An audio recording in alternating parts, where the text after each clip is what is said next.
we need to talk about the Kerbal Space Program 2, because there have been some developments within the last few weeks that have really got me thinking about whether or not KSP2 is worth it. So KSP2 coming to early access on February 24th of this year, and it will cost $50 US, right? So what do you get? What do you get for these 50 bucks? Well, we should probably start by talking about what you don't get, because there are a lot of key features that were originally pitched as the selling points of this game that are just not included in the initial early access release. So things like colonies, interstellar travel, and multiplayer, they are all chopped. You know, bye-bye, see you later, adios. They're just not there, right? And obviously they will be added into the game eventually, and they'll all be there for the actual 1.0 release, you know, the official launch, no pun intended, of the game. They will be there, but for now, on February 24th, the early access, you are getting none of them. So what are you getting?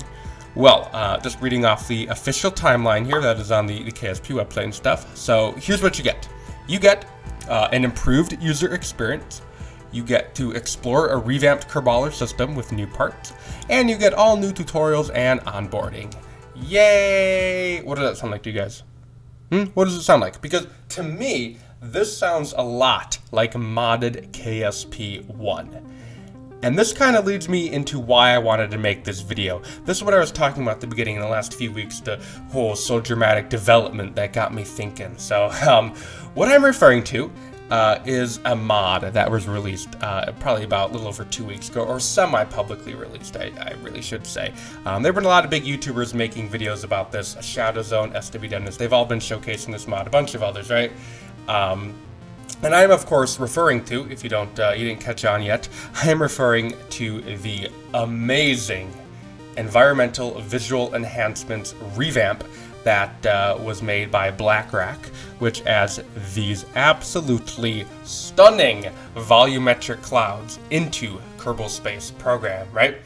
I do say a semi-public release, right, because it is not officially out yet. It is still in a preview build, right? So if you actually do want access to this mod, you have to go to the creator BlackRack. You have to go to his Patreon, and you do have to actually pick up the Patreon for $4.50 a month to get access to this mod.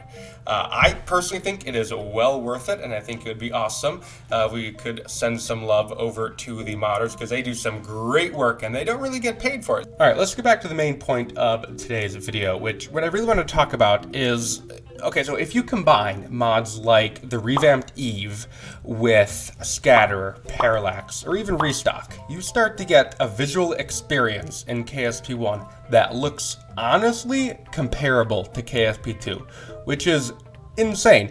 Like, the fact that you can get a game from 2011, add some mods to it, and make it look as good as a game being released in 2023 is just ridiculous. Like, GG to the modders, you guys have done an absolutely incredible job.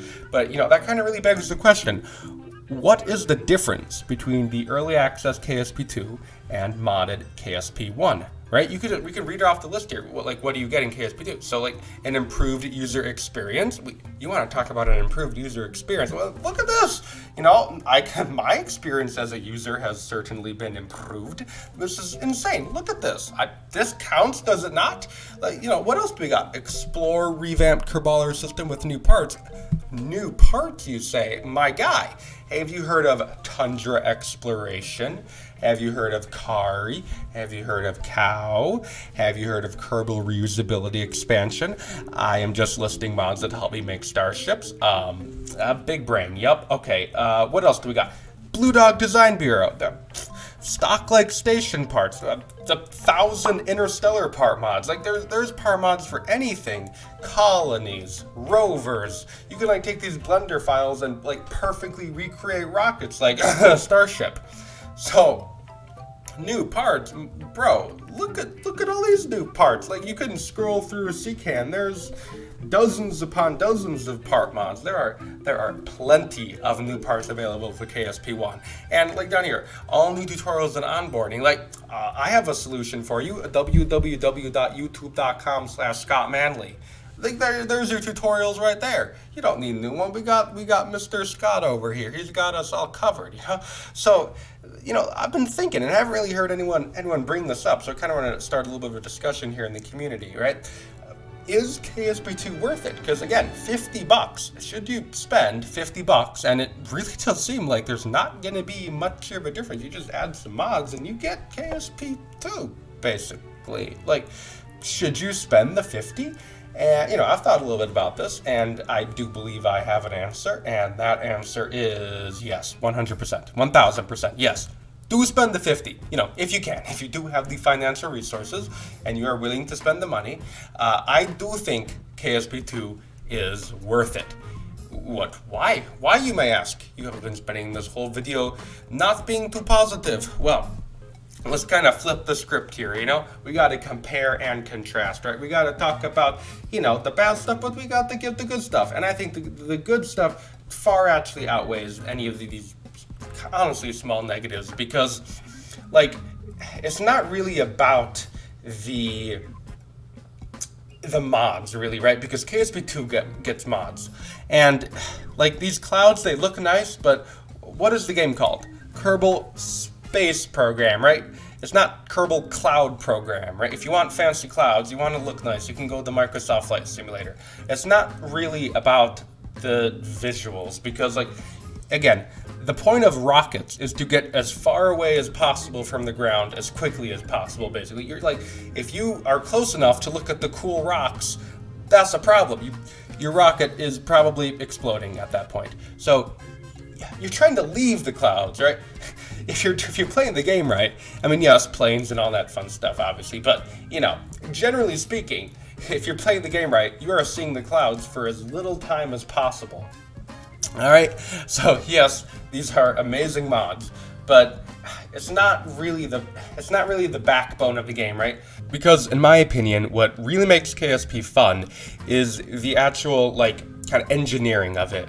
Because, like, you start in the VAB or the spaceplane hangar, and you have a mission, and then you build a rocket or spaceplane or whatever you want to make, and then, you know, you test it, and it doesn't work, it explodes, it crashes, and then you have to, oh, that's what I did wrong. I have to go redesign, bippity boppity boop, and then eventually you get into space, you get into orbit, and then you have to do these maneuver nodes. You have to try and figure out what's the most efficient way to get from point A to point B, and then, or you can be like Stratton Blitz and Bradley Wistons and do these, like, crazy 50,000 gravity assists to get to Tylo in 2 meters a second. But, you know, eventually you get to where you're going, you can plant a flag, and yay, and then you hop back in, you fly home, and you forget to put parachutes on your command pod, so you have to jump out. But then eventually, you know, you've done your mission, you've succeeded, and that's really, really fulfilling to me. That's really what makes KSP fun.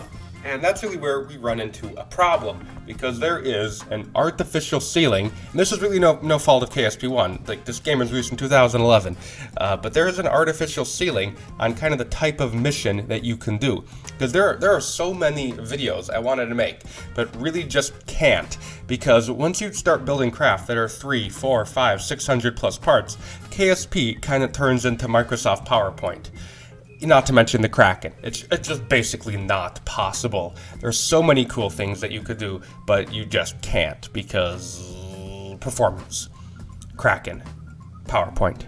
And that's really what I'm most excited about for KSP2, because assuming that it actually can allow you to kind of push the envelope a little bit more, because I think that this is what I think causes a lot of people to leave KSP, because once you get above, like, maybe 1,000, 2,000 hours, you've visited all the planets, you've built an SSTO, you made probably a space station, you've tried to, like, land a surface base, and maybe do some rovers. Then what do? You can't really do anything more. You can't kind of go on to that next level, and I think that causes a lot of people to stop playing the game. And that kind of hurts the longevity, the aliveness of the game. And that's what I'm really excited about for KSP2. Like, if we could have I'm not asking to be able to make, like, Death Stars that are 10,000 parts that can explode in the mud, but just having a little bit more ability to, it'd be like in Minecraft, if once you built something that was 200 by 200 blocks, the game just exploded. Like, not as many people would play in the game, because they would just get bored. They wouldn't have anything to do. And this is what I think KSP2 can address. They need to, like, it's the actual backbone, the actual architecture of the game. What you don't see, what's behind the curtains, that is really what is important to me. And, if we can do this in a little over 10 years of modding KSP1, imagine what we could do by modding KSP2. It's going to be absolutely bananas. And that is why I have not really lost much hype for the game. Because, yes, KSP1 looks gorgeous, and there are all these cool things you can do with it, but it's just limited by that performance, and we kind of need to break through that. And then once that happens, which hopefully it will on February 24th, we can start to have something absolutely incredible and a really fun game that is just less of a headache, because these mods that are great, they're just kind of like putting band-aids on the problem. They're not really fixing it. They're like plugging the leak, because you're still going to run into the Kraken. You're still going to, like, mods, they're great, but they can be really annoying to get working, just because KSP is not really designed to do this stuff. And if we can actually get a game that is designed for this stuff, then, like I said, yay, happiness. And that is what I think will hopefully be coming on February 24th of this year.